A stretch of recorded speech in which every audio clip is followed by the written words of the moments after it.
तो पाइथन में जो हमारा नेक्स्ट टॉपिक है वो है इफ स्टेटमेंट। मीन्स आप कह सकते हो कंडीशनल स्टेटमेंट। कंडीशनल स्टेटमेंट क्या होती है कि जब भी आपको कंडीशन बेस्ड स्टेटमेंट को एग्जीक्यूट कराना या फिर ऑपरेशन को परफॉर्म करना होता है तो उस केस में यूज करते हैं हम लोग कंडीशनल स्टेटमेंट। तो जिसमें सबसे पहले आती है हमारी if statement. So it is use to execute an instruction और block of instructions only if a condition is fulfil. कि अगर आप किसी भी ब्लॉक ऑफ कोड को एग्जीक्यूट कराना चाहते हो कि जब कंडीशन ट्रू हो उसके बाद ही तो आप यूज कर सकते हो इफ स्टेटमेंट का। सिंटेक्स तो इस तरीके का है इसका कि आपको इफ लिखना है एंड देन पैरेंथेसिस के अंदर आपको कंडीशन लगानी है, उसके बाद आपको कॉलन देना है एंड इसके बाद आपको स्टेटमेंट देनी है। उसके बाद अपना जो भी पाइथन का कोड है वो आप लिख सकते हैं। पहले अगर आपकी कंडीशन ट्रू होती है उसके बाद ही हमारा जो कॉलन के बाद का कोड है वो एग्जीक्यूट होगा, अदरवाइज नहीं होगा। सेम हम लोगों ने यहाँ पे इफ कंडीशन लगाई एंड यहाँ पे हम लोगों ने मल्टीपल स्टेटमेंट को एग्जीक्यूट कराया। तो ये कहता है पाइथन कि आप एक इफ स्टेटमेंट के अंदर मल्टीपल स्टेटमेंट को एग्जीक्यूट करा सकते हो जब हमारी कंडीशन क्या हो जाए, ट्रू हो जाए। Same if there is single statement it can be written in one line. Python ये भी कहता है कि अगर आपकी इफ स्टेटमेंट के अंदर मतलब इफ कंडीशन के अंदर एक सिंगल स्टेटमेंट है तो आप उसको एक सिंगल लाइन में भी लिख सकते हो। कैसे? इफ लगाया, कंडीशन, कॉलन के बाद स्टेटमेंट। तो इस तरीके से भी आप इसको, अब देखो इसका फ्लो समझ लेते हैं कि किस तरीके से वर्क करता है। जैसे हम लोगों ने एक कंडीशन लगाई इफ।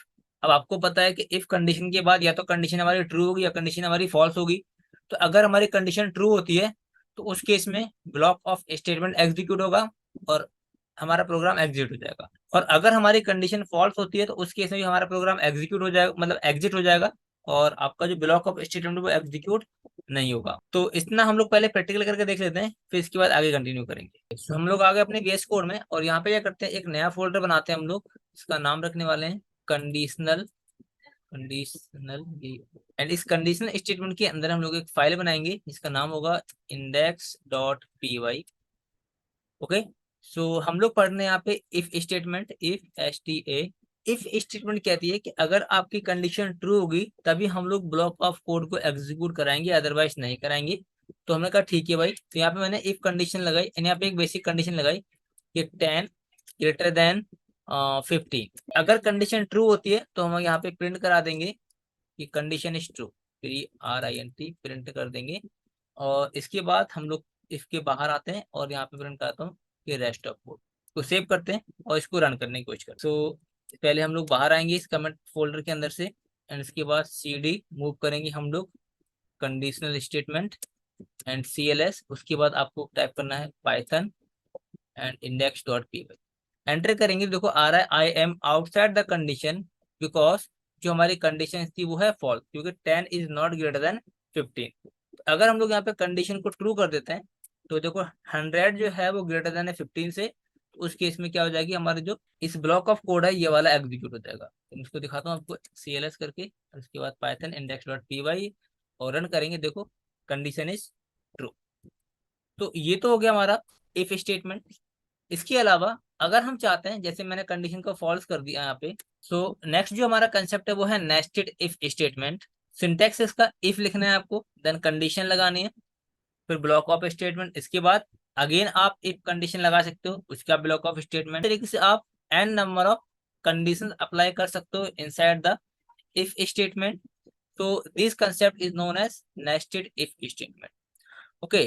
तो आप ऐसा भी कर सकते हो कि जब हम लोग इफ कंडीशन के अंदर इफ कंडीशन ऐड करते हैं तो वो कहलाती है हमारी नेस्टेड इफ स्टेटमेंट। इसको हम लोग प्रैक्टिकल करके देख लेंगे तो और अच्छे से क्लियर हो जाएगा किस तरीके से हमारी इफ स्टेटमेंट काम करती है। ये इफ स्टेटमेंट को हम लोग कमेंट कर देते हैं यहाँ से एंड कमेंट करने के बाद यहाँ पे हम लोग अब सेकंड जो कंसेप्ट है हमारा वो है nested if statement, STATEMENT statement.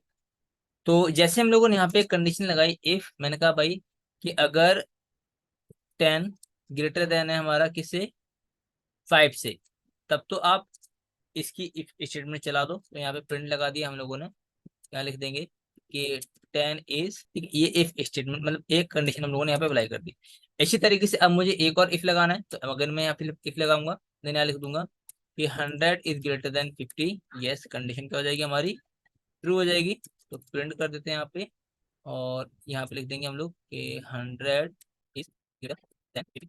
और क्या, हम लोग बाहर आते हैं इफ स्टेटमेंट की, और यहाँ लिख देंगे कि आई एम आउटसाइड। सेव करते हैं इसको और रन करेंगे। तो रन करने के लिए हमको चलना पड़ेगा कंसोल पे एंड यहाँ पे टाइप करेंगे पाइथन index.py और एंटर मार। तो जैसे आप एंटर मारेंगे देखो 10 is greater than 5 and 100 is greater than 5 means दोनों कंडीशन हमारी ट्रू है।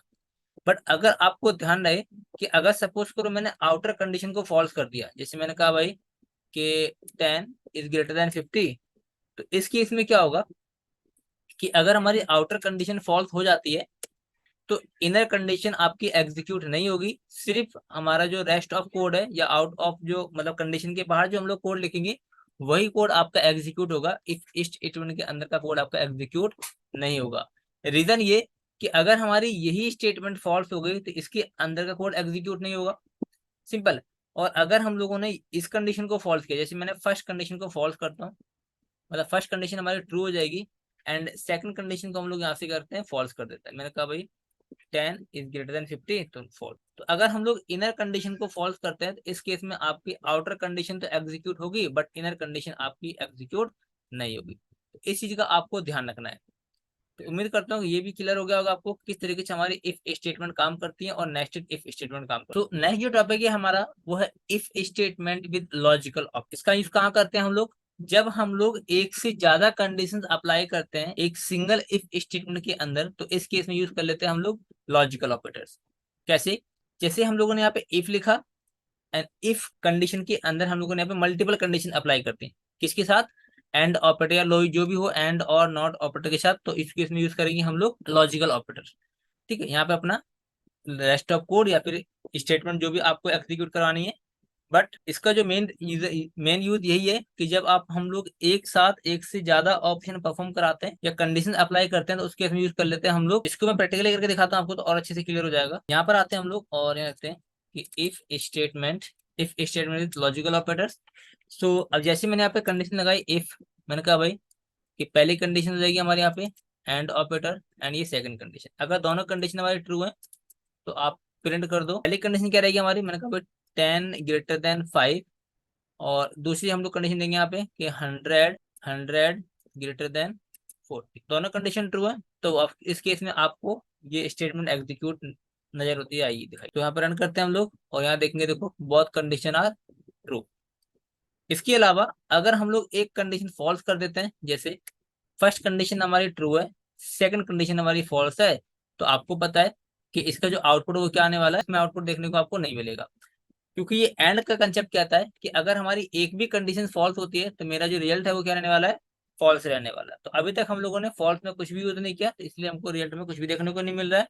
बट अगर हम लोग एंड की जगह पे और यूज कर लेते हैं, अगर मैं एंड की जगह पे यहाँ पे और यूज कर लेता हूँ, इसके बाद सेव करते हैं इसको हम लोग और फिर हम लोग रन करते हैं अपने प्रोग्राम को, तो आप देखेंगे यहाँ पे कि both condition are true means और का कंसेप्ट ये होता है कि अगर आपकी एक भी कंडीशन ट्रू होती है तो हम लोग जो ब्लॉक ऑफ स्टेटमेंट है उसको एग्जीक्यूट करा देंगे। तो ये कंसेप्ट था हमारा लॉजिकल ऑपरेटर्स का। बट अभी तक हम लोगों ने ये नहीं देखा कि अगर हमारी कंडीशन फॉल्स होती है तो फॉल्स होने के पर भी हम लोग कुछ ना कुछ ऑपरेशन को परफॉर्म कराएं। तो कैसे कराएंगे ये भी हम लोग देख लेते हैं। उसके लिए हम लोग यहाँ पे आते हैं और जैसे मैंने यहाँ पे लिखा इफ, अगर हमारी कंडीशन ट्रू होती है, अगर हमारी कंडीशन क्या होती है यहाँ पे, तो आप लोग इसको एग्जीक्यूट कराओ, अदरवाइज फॉल्स होती है तो क्या चलाओ आप एल्स वाला पार्ट चलाओ। तो यहाँ दो पार्ट हैं इफ और एल्स। इफ में वो वाला पार्ट एग्जीक्यूट होता है जिसकी कंडीशन ट्रू होती है और एल्स में वो वाला पार्ट एग्जीक्यूट होता है जिसकी कंडीशन फॉल्स होती है। जैसे अभी मैंने कंडीशन को ट्रू रखा हुआ है तो यहाँ पे अगर मैं प्रिंट करता हूँ तो आप देखना कि आई एम और एल्स में आता है फॉल्स वाला पार्ट। प्रिंट कर लेते हैं PRINT प्रिंट, सेव करते हैं इसको रन करेंगे, देखना ध्यान से आप CLS और आई एम ट्रू पार्ट क्योंकि कंडीशन हमारी ट्रू है। और अगर हम लोग इस कंडीशन को फॉल्स कर देते हैं, देखने ध्यान से आप, फॉल्स कर देते हैं अगर हम लोग, तो फॉल्स करने में क्या चलेगा हमारा एल्स वाला पार्ट चलेगा। तो हम लोगों ने अब ये भी देख लिया कि इफ किस तरीके से काम करता है, एल्स किस तरीके से काम करता है। तो इसी तरीके से हम क्या करेंगे, एक बेसिक सा प्रोग्राम बना रहे हैं जिसमें प्रोग्राम रहने वाला है हमारा कि चेक, प्रोग्राम क्या है हमारा, चेक नंबर इज इवन और ये सिंपल सा प्रोग्राम। सो आपको पता है कि even numbers are those number which are divided by 2 and given remainder 0। तो और जो वन रिमाइंडर देते हैं वो कहलाते हैं हमारे ऑड नंबर। तो यहाँ पे हम लोग क्या करते हैं, इफ कंडीशन लगाते हैं या फिर ऐसा करेंगे कीबोर्ड से इनपुट ले लेंगे। तो मैंने यहाँ से जैसे करो कि एक इनपुट ले लिया मैंने कीबोर्ड से, तो मैंने लिखा यहाँ पे इनपुट, और यहाँ लिख दिया मैंने भाई एंटर एनी पॉजिटिव नंबर। इस तरीके से मैंने एक कीबोर्ड से एंटर ले लिया जो कि इंटीजर टाइप का होगा। तो सबसे पहले मैं चेक करूंगा कि जो मेरा नंबर है वो क्या होना चाहिए, ग्रेटर देन 0 होना चाहिए। अगर कंडीशन हमारी ट्रू होती है तब तो हम लोग ये नेस्टेड इफ अप्लाई करेंगे, ठीक है। और अगर हमारी कंडीशन फॉल्स होती है तो आपको पता है कि एल्स वाला पार्ट चलाना है और यहाँ पे प्रिंट करा देंगे कि number should be greater than 0, number should be greater, जी और ये ग्रेटर देन जी, इस तरह से। अब यहाँ पे हम लोग कंडीशन लगाते हैं कि अगर नंबर हमारा डिवाइड हो जाता है किससे, 2 से, और रिमाइंडर आता है कितना, 0। और रिमाइंडर के लिए आपको पता है कि हम लोग को जब अरिथमेटिक ऑपरेटर पढ़ रहे थे तो वहां पे हम लोगों ने मॉडुलस ऑपरेटर पढ़ा था जो कि क्या करता है, रिमाइंडर हमको रिटर्न करके देता है। तो अगर रिमाइंडर 0 आता है तो यहाँ पे हम कह देंगे यहाँ पे जो नंबर है इस इवन नंबर, इवन नंबर। और अगर हमारी कंडीशन फॉल्स होती है, अगर हमारी कंडीशन फॉल्स होती है तो हम कह देंगे इससे प्रिंट में ये जो नंबर है हमारा के साथ इस और नंबर, इस तरह से। ये हम लोगों ने यहाँ से कर लिया क्रिएट। अब इसे रन करेंगे हम लोग। तो रन करने के लिए आपको चलना पड़ेगा कंसोल में। तो यहाँ पे आते हैं हम लोग Python index dot P Y. देखो बोला एंटर एनी पॉजिटिव नंबर। तो जैसे मैंने कहा भाई 10 एंटर करो। तो 10 एंटर करा तो बोला 10 इज इवन नंबर। इसी तरीके से हम लोग यहाँ पर आते हैं और मैंने कहा भाई यहाँ 15 एंटर करो। तो 15 में क्या आ रहा है, odd number, 15 is odd number. इस तरीके से हम लोग क्या करेंगे, इफ और एल्स की हेल्प से अपना जो चेक इवन और ऑड नंबर का प्रोग्राम हम लोगों ने क्रिएट किया। अब आपको ये भी दिखाता हूँ कि अगर सपोज करो मैंने यहाँ से नेगेटिव नंबर पास कर दिया, जैसे मैंने कहा भाई माइनस के 10 एंटर कर दिया, तो देखो क्या बोल रहा है कि number should be greater than 0, मतलब हम नेगेटिव नंबर एंटर नहीं कर सकते। ठीक है, तो ये मैंने कुछ कंडीशन लगाई है यहाँ पे इफ और एल्स की हेल्प से। तो उम्मीद करता हूँ कि ये भी आपको समझ में आ गया होगा किस तरीके से हम लोगों ने प्रोग्राम बनाया।